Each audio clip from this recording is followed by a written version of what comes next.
السلام عليكم ورحمة الله تعالى وبركاته. بسم الله الرحمن الرحيم. الحمد لله رب العالمين وصلى الله وسلم على سيدنا محمد وعلى آله وصحبه الطيبين الطاهرين. Donc bienvenue à tous. On va entamer Inch'Allah la quatrième partie dans le récit du voyage nocturne du prophète sallallahu alayhi wa sallam, en nous arrêtant comme d'habitude sur les différents points que le prophète sallallahu alayhi wa sallam a vus, les choses qu'il a vues, afin de donner quelques explications à leur sujet. Donc pour faire un petit récapitulatif, le prophète sallallahu alayhi wa sallam, dans une nuit, Jibril alayhi salam est venu le prendre alors qu'il dormait dans la maison de sa cousine entre son cousin et son oncle. Ils ont pris avec eux le buraq, qui est un animal du paradis, et ils ont voyagé de la Mecque jusqu'à Jérusalem. C'était un miracle, étant donné que la distance qu'ils ont parcourue, elle est très grande, hein, c'est une distance d'1 mois, et le prophète sallallahu alayhi wa sallam l'a fait avec cet animal du paradis en même pas le tiers d'une nuit. Et après cela, il a été élevé dans les cieux, et c'est pour cela qu'on appelle ce miracle Al-Isra. Et c'est pour cela qu'on appelle ce miracle Al-Isra ou Al-Mi'raj, c'est-à-dire le voyage nocturne et l'ascension. Nous avons vu donc dans les premières parties que le prophète sallallahu alayhi wa sallam, durant ce voyage nocturne, il a vu le bas monde sous l'apparence d'une vieille femme. Et ceci indique que ce qui s'est écoulé de ce bas monde est beaucoup plus long que ce qui reste à s'en écouler. Également, le prophète a vu alayhi salatu wassalam, une chose qui était à l'écart de la route et qui l'appelait vers lui. Et nous avions dit que Jibril alayhi salam a dit au prophète sallallahu alayhi wa sallam, cette chose-là, c'est Iblis, le diable. Le diable est celui qui essaye de nous écarter de la route, de nous écarter du droit chemin. Le prophète sallallahu alayhi wa sallam a également vu, ou plutôt il a entendu, ni l'un ni l'autre, je reprends. Le prophète sallallahu alayhi wa sallam a également senti une odeur qui était très bonne et elle émanait d'une tombe. Le prophète sallallahu alayhi wa sallam a demandé à Jibril alayhi salam qu'est-ce que c'était que cette odeur, et Jibril alayhi salam lui a dit que c'était l'odeur de la tombe de la coiffeuse de la fille de Pharaon, et il lui a raconté son histoire que nous avons racontée hier. Et maintenant, nous allons poursuivre, Inch'Allah, dans le voyage du prophète sallallahu alayhi wa sallam.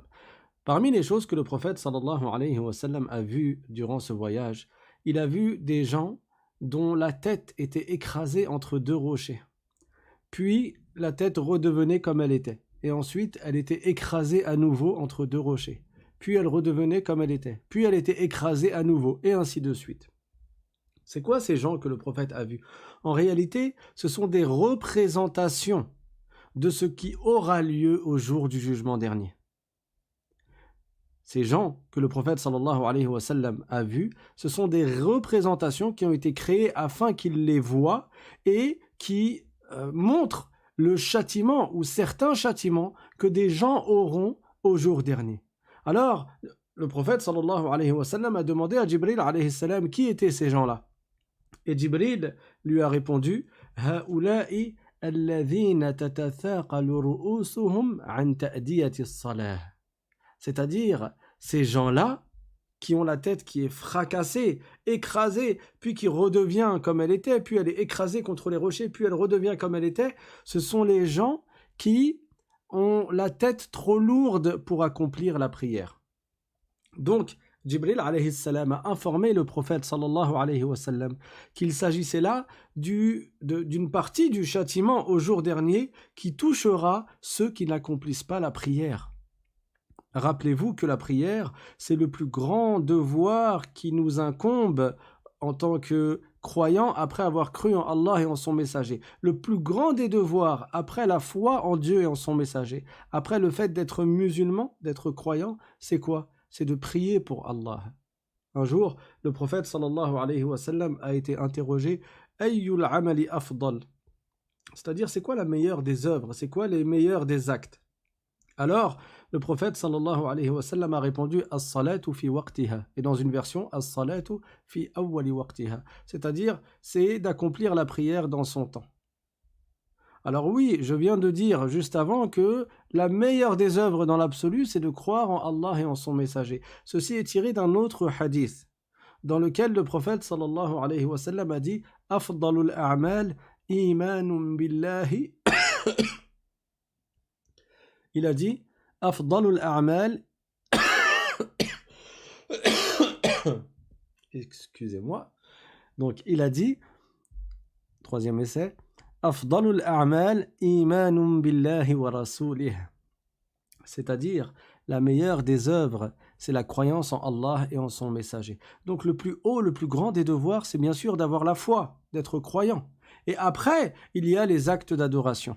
Mais dans les actes d'adoration, le plus grand des devoirs, c'est la prière. C'est pour cela qu'il ne convient pas de faire preuve de fainéantise et de relâchement quant à la prière. Il faut que l'on inculque cela à nos propres cœurs, mais également, il faut qu'on enseigne cela à nos enfants. Que ce qu'il y a de plus important dans la vie, après le fait d'être musulman, c'est d'accomplir ta prière. Ça passe avant tout le reste. Donc ton objectif, encore une fois, c'est de gagner le paradis et ne fais pas passer des choses futiles avant cet objectif-là. Et si tu veux gagner le paradis, n'oublie pas de faire la prière. Parce que celui qui ne fait pas la prière, il mérite un grand châtiment. Non seulement au jour dernier, comme nous venons de le voir, ou plutôt de l'entendre, comme le prophète sallallahu alayhi wa sallam a vu, mais en plus, ces gens-là méritent un châtiment dans l'enfer, en enfer. Ces gens, ils méritent un châtiment au jour dernier, qui dure 50 000 années, et ils méritent un châtiment en enfer. Donc ne délaisse aucune prière. Rappelez-vous également que dans un verset du Coran, Allah Ta'ala a dit Fawailul lil musallin Fawailul lil musallin alladhina hum an salatihim sahun. C'est-à-dire malheur, ou plutôt un châtiment intense. Al-Wail, c'est un châtiment intense qui aura lieu dans l'au-delà pour ceux qui accomplissent la prière et qui sont fainéants de sorte à retarder la prière de son temps. Donc le fait de retarder une prière parmi les 5 prières quotidiennes, le fait de la retarder de son temps, du temps qui lui est imparti, sans excuse valable, c'est déjà un grand péché qui mérite à celui qui s'en charge, à celui qui commet ce grand péché, qui fait mériter un grand châtiment dans l'au-delà. Alors imaginez-vous celui qui qui retarde 2 prières de leur temps, ou celui qui fait ça quotidiennement. Sans excuse, il retarde ses prières, il attend la nuit pour accomplir toutes les prières de la journée. Celui-là, il aura des comptes à rendre au jour dernier.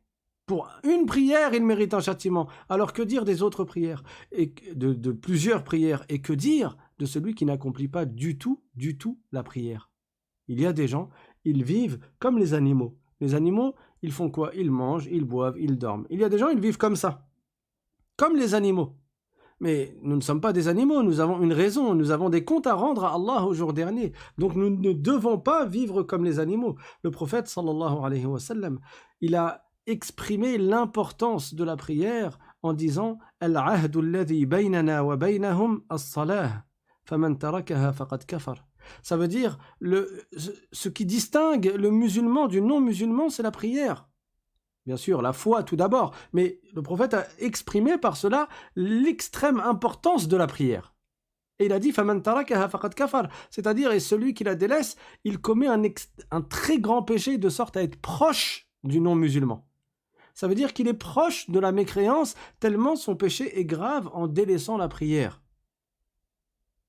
La prière, c'est ce qu'il y a de plus important dans ta vie, toi, en tant que musulman. Et c'est pour cela que ce que le prophète préférait ici-bas, c'était la prière. Parce que c'était la meilleure des adorations. Et il a dit, alayhi salatu wassalam, وَجُعِلَتْ قُرَّةُ عَيْنِي فِي الصَّلَاةِ. Le prophète a dit, dans le sens que mon plaisir, mon délice, ma joie, elle a lieu dans la prière. وَجُعِلَتْ قُرَّةُ عَيْنِي. قُرَّةُ عَيْنِي, c'est vraiment ce qui me réjouit le cœur. C'est quand? C'est dans la prière. Et c'est pour cela que le prophète sallallahu alayhi wa sallam, quand il demandait au mu'adhin, celui qui fait l'appel à la prière, qui s'appelait Bilal al-Habashi parce qu'il venait d'Abyssinie, il venait de la région de la Habasha en Afrique, et donc on l'appelait Bilal al-Habashi, c'était lui le muezzin, le mu'adhin du prophète sallallahu alayhi wa sallam. Le prophète, quand il lui demandait de faire le adhan pour annoncer l'entrée du temps de la prière, il disait « Arihna biha ya Bilal ». Ça veut dire « Apaise-nous par la prière, ô Bilal ». Allez, annonce la prière pour que l'on soit apaisé dans la prière. Et c'est comme ça qu'étaient les vertueux. Ils avaient dépassé le stade où tu fais un effort pour accomplir ta prière. Les vertueux, c'est un plaisir pour eux d'accomplir la prière. Mais pour arriver à ce stade, d'abord fais des efforts. Casse ta nefs et accomplis toutes les prières et fais-les correctement. Maintenant, si tu veux apprendre à faire la prière, dans la chaîne L'Islam Simplement, que voici, il y a une playlist, donc il y a plusieurs rubriques. En général, vous tombez sur la rubrique Accueil, mais il y a également une rubrique vidéo et une rubrique qui s'appelle Playlist. Si vous cliquez sur la rubrique Playlist, vous trouverez dans les différentes playlists une qui s'appelle Comment bien faire la prière. Et dedans, vous avez une série de vidéos qui sont numérotées et qui vous expliquent de A à Z comment faire la prière correctement, afin que ta prière soit agréée par Allah, afin que ta prière soit acceptée. Donc si l'un d'entre vous n'a pas encore entamé, n'a pas commencé à accomplir la prière, alors qu'il se presse, parce que la mort est proche. On ne sait pas quand est-ce qu'on va mourir, et il vaut mieux mourir sur un bon état pour être heureux dans l'au-delà. Les vertueux, ils étaient tellement attachés à la prière que parfois même des grands dangers, ils ne s'en rendaient même pas compte quand ils étaient dans la prière. Je vous avais déjà raconté dans un autre cours l'histoire de cet homme vertueux qui faisait la prière dans sa maison et la maison a pris feu. Et tout le monde est sorti de la maison, sauf lui. Les gens, ils criaient et disaient « Sors de la maison, il y a le feu !» Et lui, il restait dans sa prière. Et le feu, il se propageait. Et à la fin, le feu, il s'est éteint. Il ne l'a pas touché. Alhamdulillah. Quand il est sorti de la maison, les gens lui ont dit « Mais on avait peur pour toi. On a eu peur. On a cru que tu allais être brûlé par le feu et on t'appelait. Et toi, tu n'écoutais pas ce qu'on disait ?» Alors il leur a répondu « Shaghalatni narul akhirah an hadhihi nar » Il a dit « Le feu de l'au-delà, le feu de l'enfer, il m'a préoccupé. Et il a fait que je n'ai pas fait attention au feu qui était à côté de moi. » Imaginez-vous.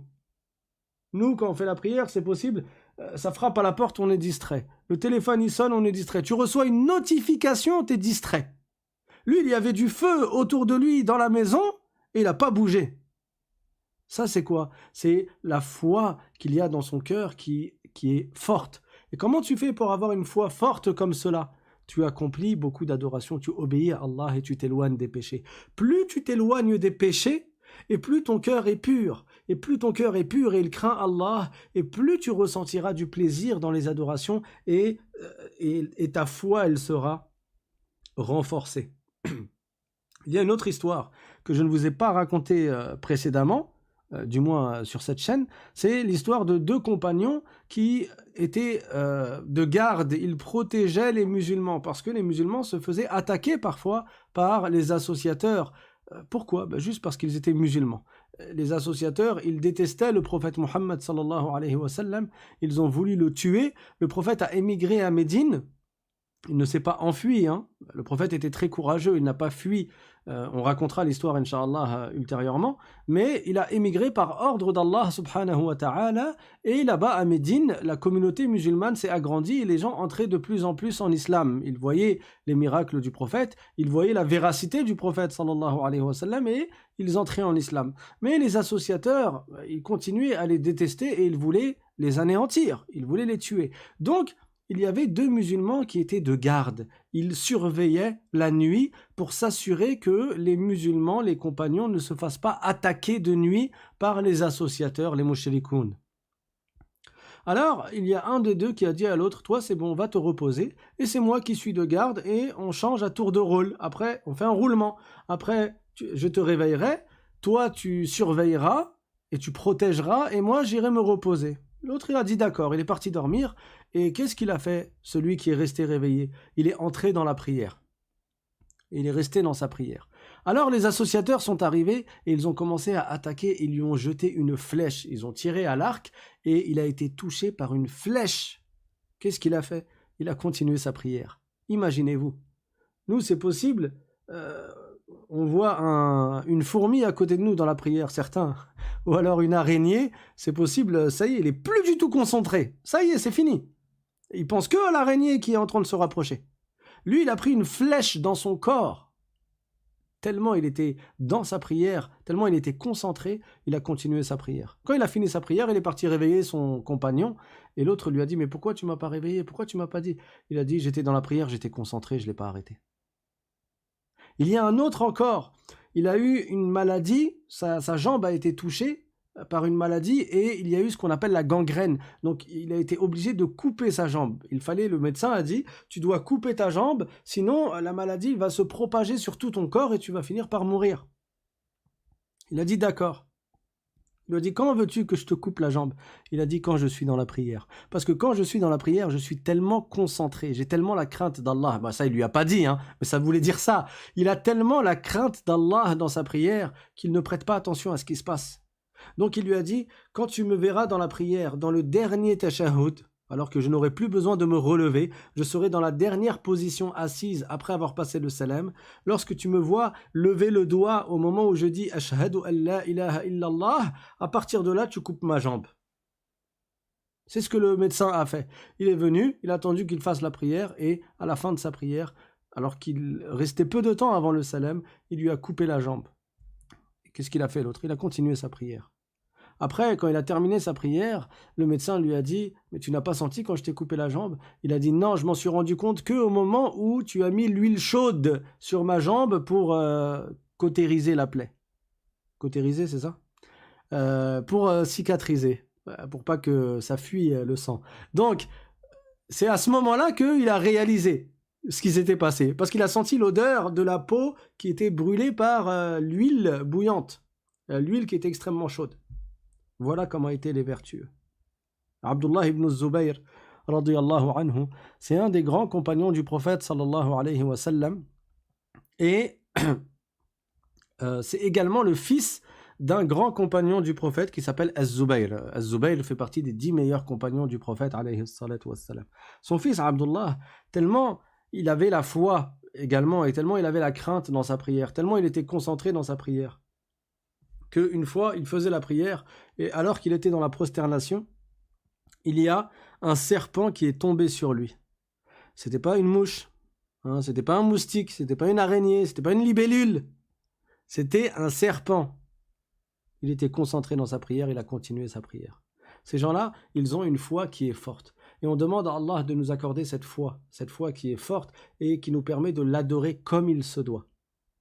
Et de ne pas être distrait. Il y a des gens, quand ils font la prière, dès qu'il y a une notification sur le téléphone, ils vont regarder. Il y a des gens, pour ne pas louper le match de foot ou bien l'épisode, c'est possible, ils font la prière et ils laissent la télé allumée pour jeter un regard à chaque fois pour ne rien perdre de l'épisode ou bien du match de foot. Ça, c'est l'exemple que je donnais il y a quelques années, mais maintenant, en fait, vous pouvez mettre pause avec les nouvelles box et tout ça. Il faut que je mette à jour mes exemples. En tout cas, les gens sont très distraits dans la prière. Mais si tu veux avoir beaucoup de hasanat, il faut que tu aies la crainte.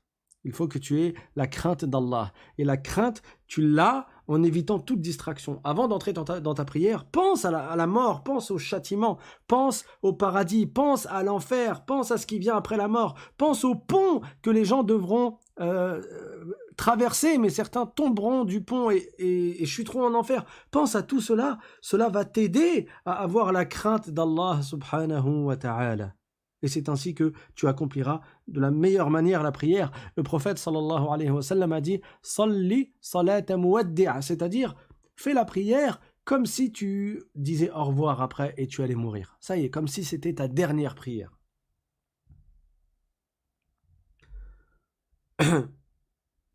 Malheureusement, là je suis en train de parler de comment faire la prière de la meilleure manière, en prenant exemple sur les vertueux, mais nous vivons à une époque où la plupart des musulmans ne font pas la prière. Vous imaginez, la plupart des musulmans.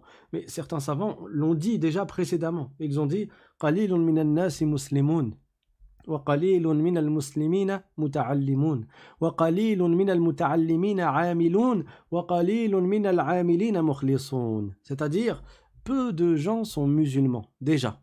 Tu vois la quantité de musulmans sur Terre, peut-être qu'il y en a environ 1,5 milliard. Sur la quantité de gens qui vivent sur Terre, c'est une minorité les musulmans, c'est pas la majorité. Donc peu de gens sont musulmans. Et peu parmi les musulmans, et peu des musulmans ont appris la science de la religion. Observez autour de vous, la plupart des gens n'apprennent pas la science de la religion, alors que c'est un grand devoir. Le prophète sallallahu alayhi wa sallam a dit Talabul ilmi faridatun ala kulli muslim, c'est-à-dire apprendre la science de la religion, c'est un devoir pour chaque musulman. C'est pas une option. Tu choisis, si tu veux, tu fais, si tu veux, tu fais pas. C'est un devoir. Quand on dit c'est un devoir, bien entendu, de quoi on parle? Ça veut dire que celui qui le délaisse méritera un châtiment dans l'au-delà. Et celui qui l'accomplit méritera une récompense dans l'au-delà. Tu veux faire partie de quel groupe? De ceux qui méritent un châtiment dans l'au-delà ou de ceux qui méritent la récompense et la félicité dans l'au-delà? Donc, le prophète sallallahu alayhi wa sallam a dit une fois dans un hadith Man kharaja fi talabil ilmi fahuwa fi sabilillahi hatta yarji', c'est-à-dire celui qui sort pour apprendre la science de la religion. Il sort de chez lui pour apprendre l'islam. Il est fi sabilillah, il est dans le sentier, dans la voie qu'Allah agrée jusqu'à ce qu'il revienne chez lui. Que tu sortes dans ta ville ou que tu voyages. Et les compagnons, certains, ils voyageaient, ils allaient très loin. Jabir ibn Abdillah al-Ansari, c'était un compagnon qui vivait à Médine, une fois pour entendre un hadith du prophète sallallahu alayhi wa sallam. De la bouche du compagnon qui l'avait entendu directement du prophète, il a voyagé jusqu'en Égypte, une distance de 1 mois. Il a voyagé jusqu'en Égypte, il a fait l'aller-retour. À l'époque, c'était en chameau, ou à pied, ou à cheval. C'était pas en voiture ou en avion. Donc il a fait le voyage, 1 mois aller et 1 mois retour, tout ça pour écouter un hadith du compagnon qui l'a entendu du prophète sallallahu alayhi wa sallam. Regardez l'ardeur que ces gens avaient pour apprendre la science de la religion. Et évidemment pour appliquer ensuite, après avoir appris, pour appliquer également la science de la religion. Donc la prière, mes frères et sœurs, c'est quelque chose qui est très important. Ne la délaissez pas. Ne la délaissez pas. Et si vos enfants vous tiennent à cœur, si vous aimez vos enfants, que la première chose que vous leur apprenez après la croyance en Allah et en son messager, parce que la croyance est le plus important, être musulman, bien sûr, la première chose à leur apprendre, c'est la prière. Et ce que vous devez souhaiter le plus pour vos enfants, c'est qu'ils grandissent en faisant la prière. Avant de leur souhaiter d'être riches, avant de leur souhaiter de réussir dans ce qu'on appelle, comme ils disent, réussir dans la vie, d'avoir des diplômes, d'avoir un bon métier, un bon travail. Avant tout cela, la chose que vous devez faire en sorte qu'ils l'appliquent plus que toute autre chose, c'est d'accomplir la prière. La prière, c'est ce qu'il y a de vraiment plus important ici-bas, après le fait d'être musulman. Donc, regardez ces gens qui, le prophète a vu, leur tête était écrasée. Vous imaginez la tête qui est écrasée? Regarde, mais si toi, ton doigt, tu le mets sur une table, d'accord? Juste ton doigt, ton index. Tu prends une pierre avec ta main droite, hein, tu mets ton index de ta main gauche sur la table, tu prends une pierre avec ta main droite et tu frappes de toutes tes forces sur ton doigt. Est-ce que tu imagines la douleur? Ou bien pas toi, parce que toi, tu vas avoir de la retenue. Tu demandes à quelqu'un, tu vas pas le faire, hein, mais imagine que quelqu'un, il écrase ton doigt avec un rocher. La douleur, elle est intense. Alors que dire de la douleur de la tête qui est écrasée? Puis elle redevient comme elle était, puis elle est écrasée à nouveau, puis elle redevient comme elle était, et ainsi de suite. Et ça, c'est une part du châtiment qui attend les gens qui ne font pas la prière. Donc, précipitez-vous à accomplir la prière, ne la délaissez pas. Ne dites pas plus tard. Quand je serai grand, quand je finis mes études, quand je me marierai, quand... Oui, mais en ce moment-là, je fume ou je fais ceci ou je fais cela, donc je ne veux pas encore commencer, j'attends de me mettre bien dans le din, hein, et après je ferai la prière. Non, ça c'est le shaitan qui te dupe. Ce n'est pas parce qu'à côté, tu commets un péché, comme certains par exemple qui fument du shit, hein, qui fument de la drogue, c'est pas parce qu'à côté, la personne elle commet un péché, qu'à cause de cela, elle va commettre un autre péché en délaissant sa prière. Et ça, beaucoup de gens réfléchissent de la mauvaise manière, aussi bien pour la prière que pour le jeûne du mois de Ramadan. Certains, à cause de certains mauvais comportements qu'ils ont, alors d'autres leur disent « Ah, mais vas-y, va manger, hein, c'est pas la peine de jeûner le mois de Ramadan si tu fais ça. » On ne dit pas ça. C'est un devoir de jeûner le mois de Ramadan. Même si à côté il commet des mauvaises actions, il ne va pas ajouter une mauvaise action à ces mauvaises actions en délaissant la prière et en délaissant le jeûne du mois de Ramadan. Ou d'autres encore qui disent, et ça c'est complètement faux, quand ils voient quelqu'un faire la prière puis arrêter, puis faire la prière puis arrêter, puis faire la prière puis arrêter. Parce que parfois il a une démotivation, il est feignant, alors il arrête, puis après il est remotivé, il reprend. Tu trouves des gens qui osent lui dire, voilà, billah, ils lui disent Ah, mais ça sert à rien ce que tu fais, vas-y, lâche tout, hein, c'est pas la peine. Si c'est pour arrêter, c'est pas la peine de commencer. Mais chaque prière délaissée, c'est un péché. Donc quelqu'un qui délaisse plusieurs prières, il n'est pas pire que celui qui délaisse toutes les prières. Donc si tu vois quelqu'un qui fait la prière une semaine sur deux, ou un mois sur deux, ou un an sur deux, ne lui dis surtout pas « arrête ce que tu fais, ça sert à rien ». Au contraire, motive-le à faire plus. Mais ça ne sert pas à rien ce qu'il fait. Au moins, il s'acquitte de certaines de ses obligations. D'accord ? Donc, la prière, c'est extrêmement important. Faites-la. Si certains d'entre vous ne la font pas, vraiment faites-la, ne la retardez pas. Ne vous dites pas « non mais j'attends de bien me mettre dans le dîn ». Non, non, tu fais maintenant. Parce que si tu es pubère, hein, tu es donc responsable et chaque temps de prière qui passe, il t'incombe de prier. Et si tu ne le fais pas, tu devras en répondre dans l'au-delà. Également, parmi les choses que le prophète Mohammed sallallahu alayhi wa sallam a vues au jour dernier, il a vu des gens qui se précipitaient à manger de la viande qui était pourrie, qui était crue, qui était mauvaise, et ils délaissaient la viande qui était bonne, qui était prête, qui était bien cuite, etc. Alors, le prophète sallallahu alayhi wa sallam a demandé à Jibril alayhi salam qui sont ces gens-là. Et Jibril lui a dit هؤلاء أناس من أمتك يتركون الحلال فلا يطعمونه ويأتون الحرام الخبيث فيأكلونه وهم الزناه. Il lui a dit ces gens-là, ce sont ceux de ta communauté qui délaissent le halal et qui ne le consomment pas, le halal, et qui vont plutôt courir vers le haram et qui vont consommer l'interdit. Et il s'agit des fornicateurs.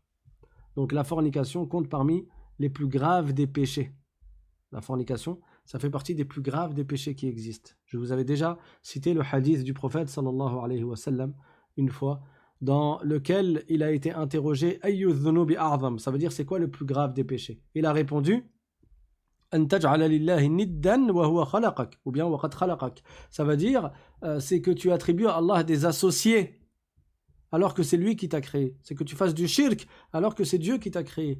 Ils lui ont dit thumma ay, et après cela, c'est quoi le plus grave des péchés? Il a dit An taqtula waladaka khashyata al-faqr, c'est que tu tues ton enfant par crainte de la pauvreté. Ça veut dire c'est que tu tombes dans le péché du meurtre. Et ils ont dit thumma ay, et après c'est quoi? Il a dit An tazniya bi halilati jarik, c'est que tu forniques avec la femme de ton voisin, c'est-à-dire que la fornication, c'est le troisième plus grave des péchés, après la mécréance et après le meurtre. Donc, j'ai déjà fait une vidéo spécifique qui s'intitule Le péché de la fornication. C'est dans la playlist Les jardins des vertueux, donc il y a un cours là-dessus. Donc je ne vais pas rester longtemps là-dessus, mais faire quand même un petit récapitulatif sur le fait que la fornication, c'est quoi? C'est le rapport sexuel qui est en dehors des liens qui ont été rendus licites par Allah subhanahu wa ta'ala. En d'autres termes, si un homme a envie d'avoir un rapport sexuel avec une femme, ou une femme a envie d'avoir un rapport sexuel avec un homme, ils doivent être mariés pour le faire. Nous vivons à une époque où l'ignorance est tellement répandue qu'il y a des gens qui sont descendants de musulmans, qui ont grandi dans une culture musulmane, et qui sont tellement loin de la science qu'ils ne savent même pas que la fornication est interdite. Ils n'ont même pas compris que le mariage, c'est pas juste quelque chose de culturel. Le contrat de mariage en islam, c'est ce qui rend la chose qui était interdite, qui la rend permise. C'est ce qui la rend permise. Donc, c'est très très grave la propagation de l'ignorance telle qu'elle a lieu aujourd'hui. Et il incombe aux parents de faire en sorte que leurs enfants apprennent la science de la religion. Si tu ne fais pas en sorte que tes enfants apprennent la science de la religion, ne t'étonne pas si lorsqu'ils vont grandir, ils ne seront pas comme tu souhaitais qu'ils soient.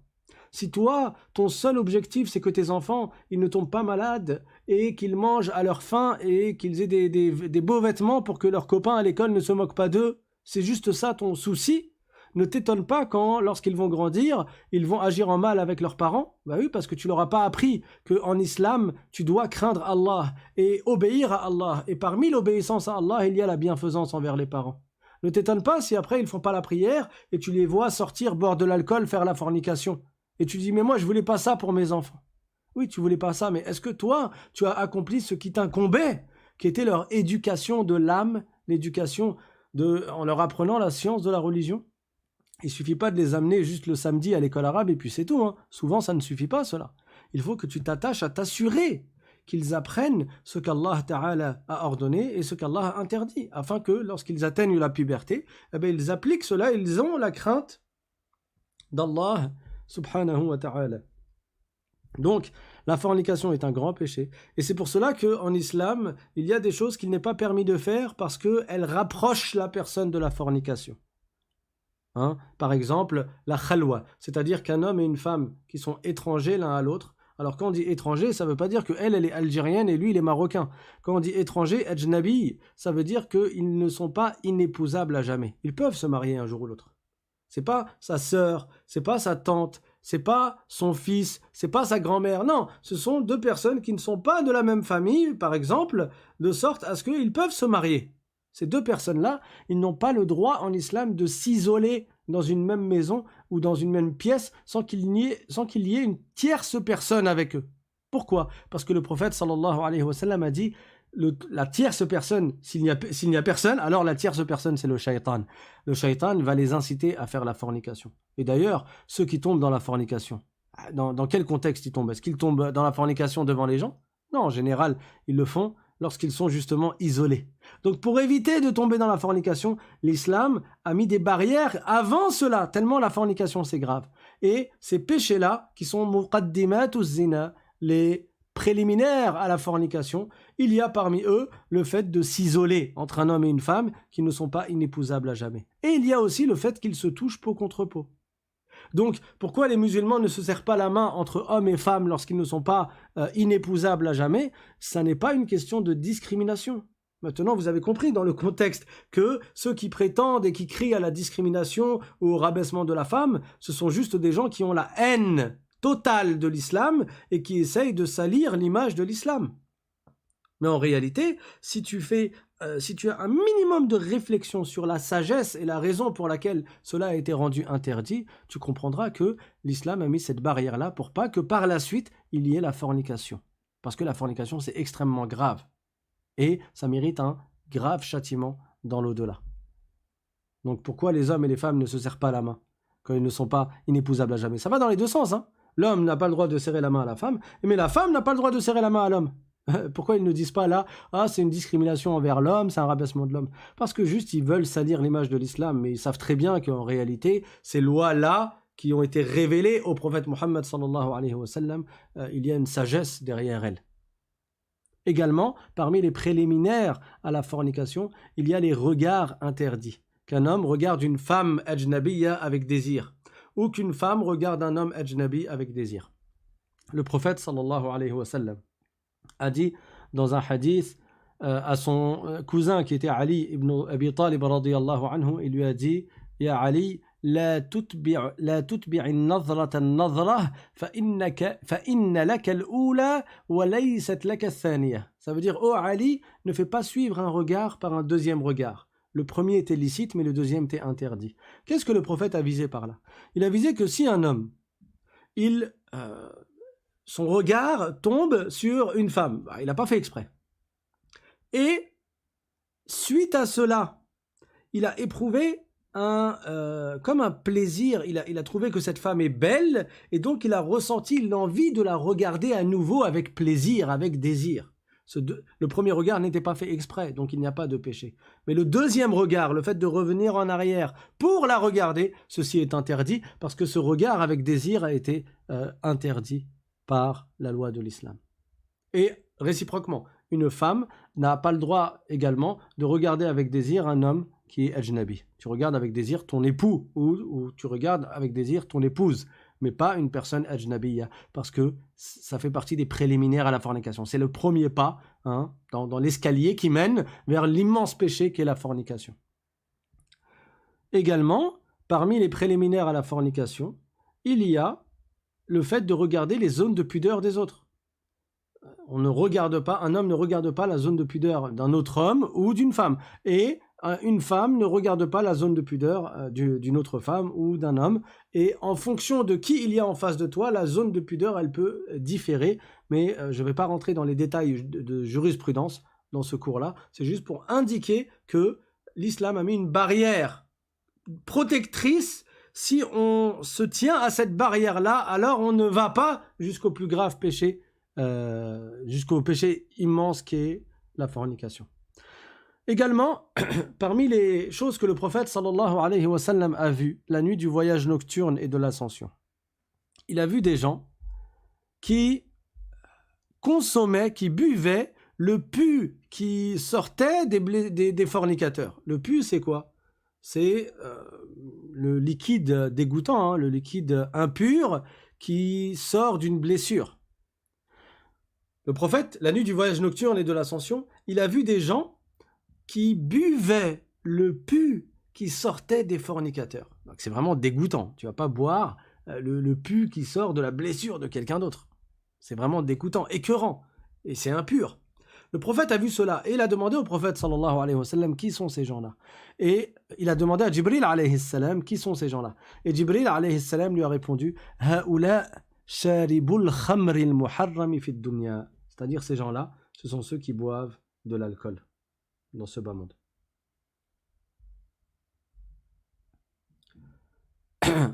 L'alcool, ça fait également partie des grands péchés que de le boire. Alors, on me dit que j'ai fait un lapsus, j'ai dit le prophète a vu au jour dernier. Alors non, je voulais dire le prophète a vu dans la nuit du voyage nocturne et de l'ascension.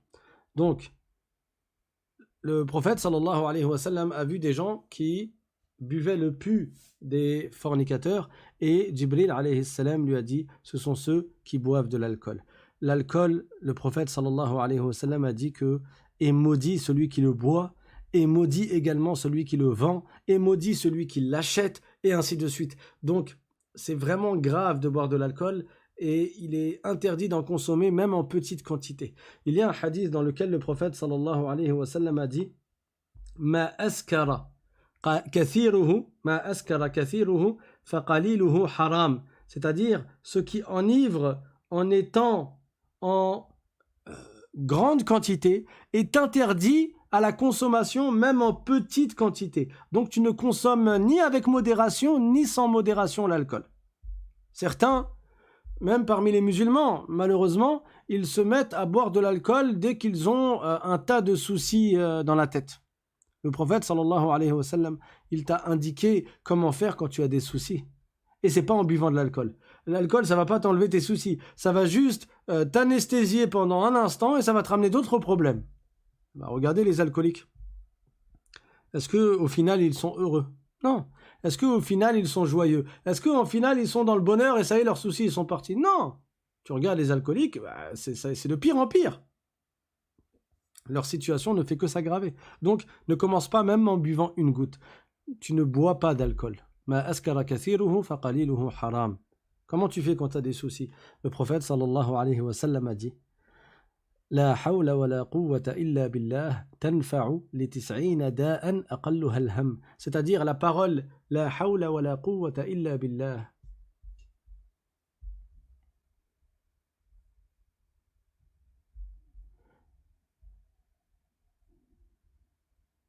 Alors, excusez-moi, j'ai un problème de connexion. C'est pour ça que parfois il y a des silences. Sur la page, il y a écrit aucune donnée, donc je règle le problème et après je me remets à parler. Donc je disais, le prophète sallallahu alayhi wa sallam a dit dans le sens que que la parole la hawla wa la quwwata illa billah, elle est utile contre 90 mots et le plus petit de ces mots, MAUX, c'est-à-dire le pluriel de mal, le plus petit de ces mots, c'est le souci. Donc si tu as des soucis, tu as des tourments, tu as des tracas, dis la hawla wa la quwwata illa billah. Et dis-le beaucoup. La hawla wa la quwwata illa billah. La hawla wa la quwwata illa billah. La hawla wa la quwwata illa billah. Et ainsi de suite. Également, si tu veux régler tes problèmes et tes soucis, il y a un autre hadith du prophète sallallahu alayhi wa sallam, dans lequel il a dit من لزم الاستغفار جعل الله له من كل هم فرجا ومن كل ضيق مخرجا ورزقه من حيث لا يحتسب. C'est-à-dire, celui qui multiplie la parole astaghfirullah ou bien la parole rabbighfirli, c'est-à-dire il multiplie la demande de pardon à Allah, alors Allah Ta'ala lui accorde pour chaque souci une délivrance. Ça y est, tes soucis s'en vont, tes tourments ils disparaissent. Combien de gens à notre époque sont dans les tourments? La plupart des gens se plaignent de cela. Est-ce que tu trouves des gens à notre époque qui te disent « Ah, moi je suis bien. Ah, moi, masha'Allah, franchement, je mène une belle vie ». À part ceux qui essayent de te vendre des formations sur Internet, ils se mettent devant des voitures de luxe et des grandes maisons, des villas. Vous voyez les publicités sur YouTube là. À part eux qui prétendent souvent mensongèrement à ce qui paraît, mais à part eux qui prétendent mener la belle vie. La plupart des gens se plaignent d'être dans les tourments, les soucis, la tristesse, le ham, le gham. La plupart. Qu'est-ce que tu fais? Tu vas boire de l'alcool? Non. Tu vas appliquer ce que le prophète a dit en faisant beaucoup l'istighfar. Donc dans ta journée, tu vas dire Rabbi ghfirli, Rabbi ghfirli, ou bien Astaghfirullah. Astaghfirullah, et tu fais attention à bien le prononcer. Tu dis pas astaghfirullah avec un kha, mais tu le dis avec un ghayn, astaghfirullah, et ainsi de suite. Et le prophète a donc dit que celui qui dit cela tous les jours, beaucoup de fois par jour, donc au moins 300 fois, hein, c'est un minimum. 300 fois, ça prend pas longtemps, quelques minutes. Celui-là, Allah, s'il a un souci, Allah lui délivre de son souci. S'il est dans une impasse, une situation vraiment compliquée, Allah Ta'ala lui accorde une issue. Allah lui accorde une issue à cette impasse-là, à cette situation où la personne elle est vraiment dépitée. Et en plus, et Allah lui accorde de la subsistance de là où il ne la voyait même pas arriver. Masha'Allah. Qu'est-ce que tu veux de plus? T'as plus de soucis? Allah t'enlève tes soucis. Tu es dans des problèmes, Allah te retire tes problèmes. Et tu as besoin d'argent, Dieu t'accorde de la subsistance. Qu'est-ce que tu veux de plus? Dieu, le prophète sallallahu alayhi wa sallam, nous a donné les clés du bonheur. Il nous a donné les clés qui nous permettent d'être bien et d'être satisfaits, d'être sereins dans ce bas monde et dans l'au-delà. Tu trouves des gens, ils ont les moyens. Ils ont un salaire, ils ont une maison, un appartement, ils ont une voiture, ils ont une femme, ils ont des enfants. En réalité, ils ont beaucoup de bienfaits. Et tu les vois, ils sont malheureux dans leur vie. Ils sont soucieux. Ils ressentent qu'ils n'ont pas ce qu'ils veulent. Tu trouves d'autres personnes, subhanallah, dans certains pays, tu les vois, ils n'ont rien. Ouais, Lou, il n'a pas tout ce que tu as. Lui, il n'a pas des princes lus au petit déjeuner, il n'a rien. Il n'a pas ton eau Montroucou, l'eau, toi tu vas choisir l'eau dans laquelle il y a le moins de minéraux, je ne sais quoi possible, ou le plus de... Lui, il n'en est pas, là, il cherche de l'eau potable. Et tu le vois, il a le sourire et il dit Alhamdulillah, et il connaît le Coran par cœur à l'âge de 10 ans et à l'âge de 15 ans. Et, subhanallah. C'est quoi ce qui fait cette distinction entre des gens qui ont beaucoup de biens et qui sont dans une aisance et qui sont malheureux, et entre d'autres personnes qui n'ont rien, ils ont un morceau de pain qui est dur, ils ont un peu d'eau, pas beaucoup d'eau, ils font des kilomètres pour aller chercher de l'eau, et tu les vois le sourire à la bouche, et ils disent Alhamdulillah. Al-qana'a, le contentement. Tu te satisfais de ce qu'Allah t'a accordé. Et comment tu alimentes cette qana'a? Comment tu alimentes cette satisfaction et le fait de remercier Allah et de te dire « Ah, moi je suis, alhamdulillah, dans une grande ni'ma, dans un grand bien ». Multiplie les actes d'adoration. Multiplie les prières. Multiplie le dhikr. Dis astaghfirullah. Dis la hawla wa la quwwata illa billah. Et tu verras que la plupart de tes soucis, en vrai, c'est même pas des soucis, comparés aux soucis des autres. Regarde ceux qui ont moins que toi. Ne regarde pas ceux qui ont plus que toi. Et tu verras que tu es dans une grande ni'ma. T'es borgne, t'as perdu un œil. Regarde ceux qui sont aveugles. Regarde ceux qui sont aveugles. Tu t'es fait mal, t'es malade. Au lieu de te plaindre tous les jours de ta maladie, regarde ceux qui sont encore plus malades. Et dis Alhamdulillah. Alladhi adhaba. Ou alladhi dafa'a. Alhamdulillah, alladhi dafa'a ma huwa a'zam. Ça veut dire, je remercie Allah d'avoir éloigné de moi une épreuve encore plus grande. Et si tu réfléchis ainsi, tu seras heureux alors que tu n'auras pas plus que ce que tu as déjà. Tu n'auras pas plus d'argent, tu n'auras pas moins de problèmes, mais tu seras plus content et plus serein. Pourquoi? Tout est dans le cœur. Satisfais-toi de ce qu'Allah Ta'ala t'a accordé.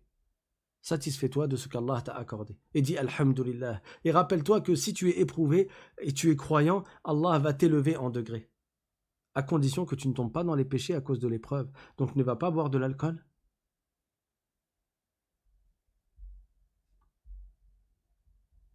Donc ne va pas boire de l'alcool. L'alcool, c'est interdit, c'est illicite. Ne commence pas. Ne dis pas, non mais moi je bois juste un peu, hein, ça m'enivre pas. Non, non, non, ne commence pas. Pourquoi? Parce que boire une goutte d'alcool, c'est haram. À partir du moment où tu sais que c'est de l'alcool, tu n'as pas le droit de consommer de l'alcool.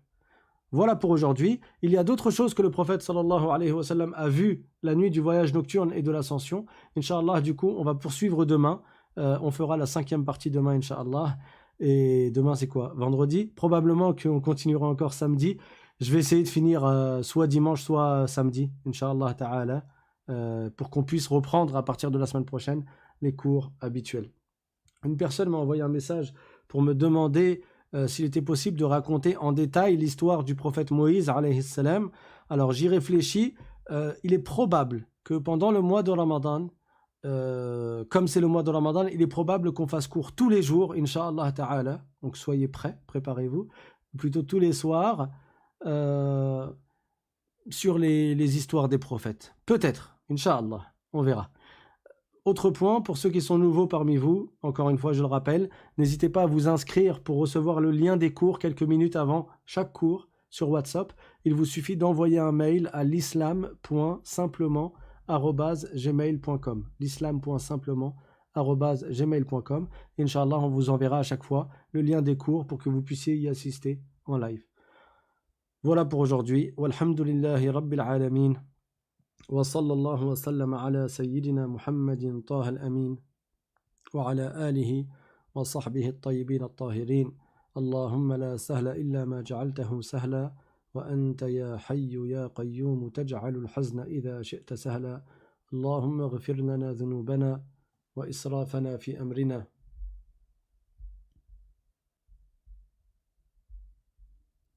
وكفر عنا سيئاتنا واحشرنا وأنت راض عنا يا رب العالمين اللهم توفنا مسلمين وألحقنا بالصالحين. J'ai reçu un mail, un message il y a une demi-heure avant le cours.